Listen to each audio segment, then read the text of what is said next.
Hi hello കൂട്ടുകാരെ, എല്ലാ കൂട്ടുകാർക്കും പത്രമാറ്റിൻ്റെ നാളത്തെ പ്രൊമോ റിവ്യൂയിലേക്ക് സ്വാഗതം. ജാനകിയോടാണെങ്കിൽ അനാമിക പൊട്ടിത്തെറിച്ചുകൊണ്ട് പറയുകയാണ്, ഭർത്താവിൻ്റെ അരികിൽ ഭാര്യ ഉള്ളപ്പോൾ കൂടി അമ്മയുടെ മകന് ഒന്ന് ശ്രദ്ധിക്കാൻ കൂടി നേരില്ല.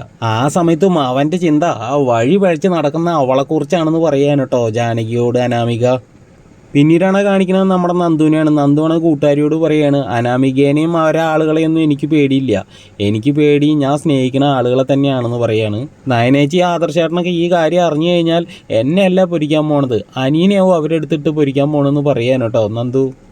പിന്നീടാണെങ്കിൽ നയന ആദർശനോട് ചോദിക്കുകയാണ്, ആദർശേട്ടൻ എന്താ ഒന്നും മിണ്ടാതെ നടക്കണമെന്ന് ചോദിക്കുമ്പോൾ ആദർശാണെങ്കിൽ നയനോട് പൊട്ടിത്തെറിച്ചുകൊണ്ട് പറയുകയാണ്, മനുഷ്യനാവുമ്പോഴേ എപ്പോഴും ഒരു മാനസികാവസ്ഥയിലാവണമെന്നില്ല, പല രീതിയിലും മനുഷ്യൻ്റെ നിയന്ത്രണം നഷ്ടപ്പെടും. അന്നേരം നമ്മളെ സ്നേഹിക്കുന്ന ആളുകൾ എന്താ ചെയ്യേണ്ടതെന്ന് അറിയോ, നമ്മളെ ഒറ്റപ്പെടാൻ അനുവദിക്കണമെന്നാണ് ആദർശ് നയനോട് പറയുന്നത്. പിന്നീട് ആദർശാണെങ്കിൽ ആശുപത്രിയിൽ കിടക്കണതാണ് കേട്ടോ കാണിച്ചിരിക്കുന്നത്. പുള്ളിക്കാരന് ശ്വാസം മുട്ടും കാര്യങ്ങളൊക്കെ ഉണ്ടല്ലോ. അപ്പോൾ എല്ലാവർക്കും ഒരു പ്രൊമോ റിവ്യൂ ഇഷ്ടമാണെങ്കിൽ ഒന്ന് ലൈക്ക് അടിച്ചും സബ്സ്ക്രൈബ് ചെയ്തിട്ടും പോണേ.